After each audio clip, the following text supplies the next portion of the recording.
بسم اللہ الرحمن الرحیم لی خمسۃ نطفی بہا حر الوباء الحاطمہ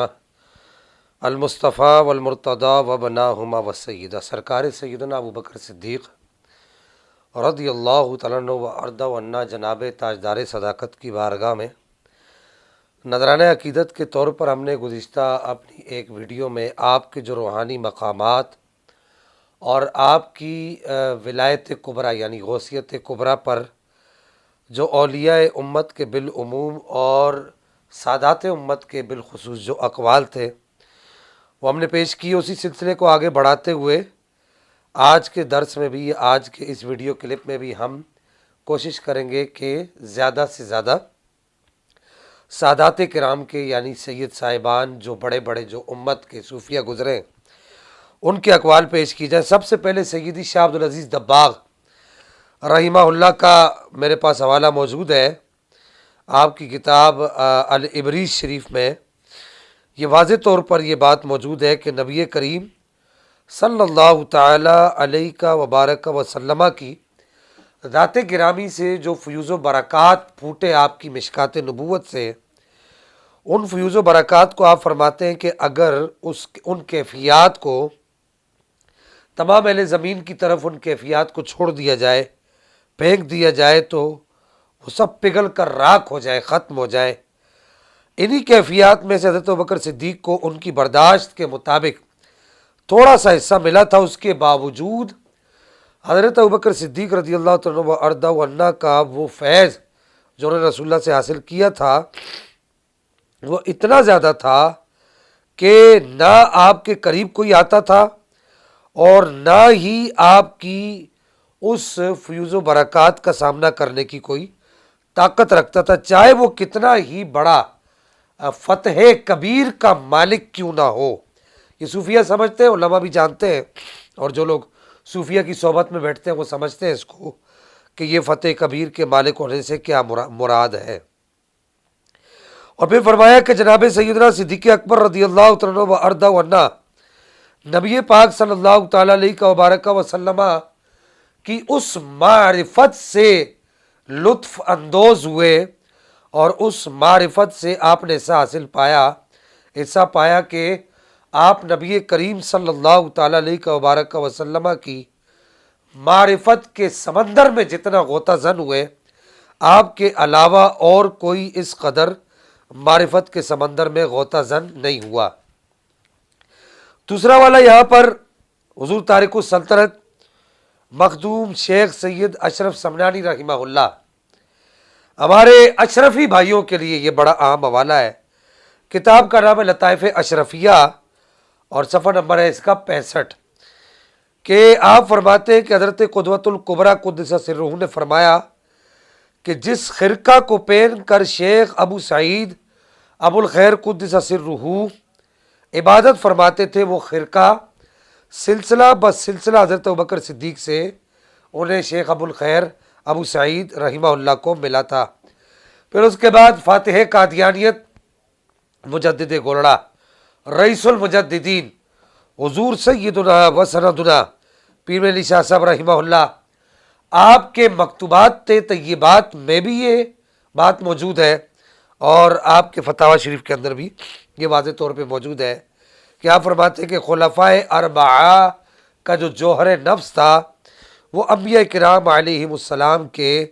جوہر نفس کے قریب تھا۔ اس کے بعد سید عبد الوہاب شعرانی کی کتاب الطبقات الکبریٰ اور جامع کرامات اولیاء سید علامہ یوسف بن اسماعیل نبانی، علامہ سید یوسف بن اسماعیل نبانی کی کتاب جامع کرامات اولیاء، یہ دونوں سادات ہیں، یہ بھی سید ہے اور اصل میں یہ ہی سید ہے، یہ بھی ذہن نشین رکھیں۔ آپ فرماتے ہیں کہ حضرت ابوبکر صدیق رضی اللہ تعالیٰ عنہ سے سلسلہ نقشبندیہ کے علاوہ ایک اور سلسلہ بھی چلا جسے سلسلہ حواریہ کہا جاتا ہے، اور اس سلسلے کے جو پیشوا تھے وہ شیخ ابو بکر حوار تھے، اور ان کو نبی کریم صلی اللہ تعالیٰ علیہ وبارک وسلم نے اور جناب تاجدار صداقت حضرت ابوبکر صدیق نے خواب میں آ کر خرقہ خود پہنایا حضرت ابوبکر صدیق رضی اللہ تعالیٰ عنہ نے. پھر اس کے بعد سید السادات دائمی حضوری والے بزرگ سید علی الخواص رحمہ اللہ کا حوالہ، اور لکھنے والے کون ہیں؟ یہ بھی سید ہے، سید ابن عابدین شامی. اور بیان کرنے والے بھی وہ اس قدر بڑے درجے کے اللہ کے ولی ہیں کہ وہ جب چاہتے تھے، جس طرح چاہتے تھے، نبی پاک علیہ الصلوۃ والسلام کی زیارت کر لیا کرتے تھے. انہوں نے اس بارے میں ضمن میں ارشاد فرمایا کہ جناب سیدنا صدیق اکبر رضی اللہ تعالیٰ عنہ اور جناب عمر فاروق اور جناب عثمان غنی اور جناب حیدر کرار رضوان اللہ تعالی علیہم اجمعین جتنا عرصہ خلافت کے فرائض سر انجام دیتے رہے، اتنا عرصہ تک وہ غوثیت کبریٰ کے مقام پر سرفراز رہے. یہ سید ہیں اور یہ کہہ رہے ہیں کہ تمام خلفائے اربعہ غوثیت کبریٰ کے مقام پر سرفراز رہے. پھر شیخ محی الدین ابن عربی، سید محی الدین ابن عربی رحمہ اللہ، آپ نے، جن کو شیخ اکبر کہا جاتا ہے، آپ نے الجواقیت والجواہر کے اندر امام شارانی نے، یہ بھی سید ہیں، سید عبد الوہاب شارانی، انہوں نے شیخ محی الدین ابن عربی کے حوالے سے لکھا کہ اس میں کوئی شک نہیں، کوئی تردد نہیں کہ خلفائے اربعہ یعنی جناب صدیق اکبر سے مولا علی تک یہ جتنے بھی حضرات ہیں، یہ سارے کے سارے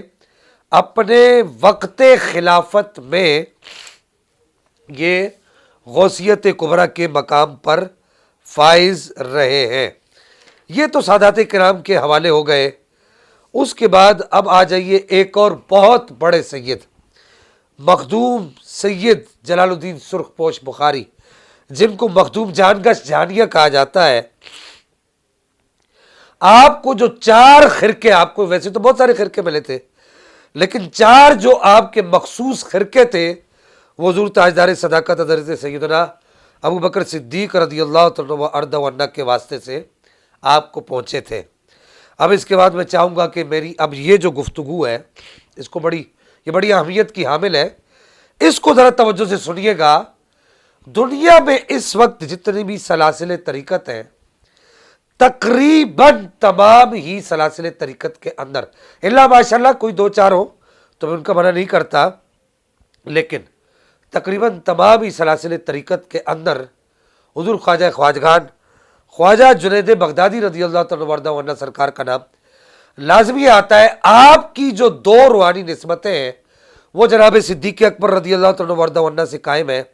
آپ کی ایک جو صدیقی نسبت ہے، نسبت صدیقی ہے، وہ حضرت ابو سعید خزار سے ہوتی ہوئی حضرت ابو محمد مطعم تک پہنچتی ہوئی جناب صدیق اکبر رضی اللہ تعالیٰ عنہ تک پہنچتی ہے. اور دوسری جو آپ کی روحانی نسبت ہے وہ حضرت سری سختی سے لے کر حضرت سلیمان فارسی سے ہو کر جناب سیدنا ابوبکر صدیق رضی اللہ تعالیٰ عنہ تک پہنچتی ہے. تو اس سے یہ پتہ لگتا ہے کہ تمام سلاسل کے اندر جناب حیدر کرار مولا کائنات مولا علی کرم اللہ تعالی کریم کے ساتھ ساتھ جس شخصیت کا فیض، روحانی فیض ہے، اس کا نام تاجدار صداقت حضرت سیدنا ابوبکر صدیق رضی اللہ تعالی عنہ سرکار ہے. قوت القلوب میں شیخ ابو طالب مکی نے یہاں تک لکھا کہ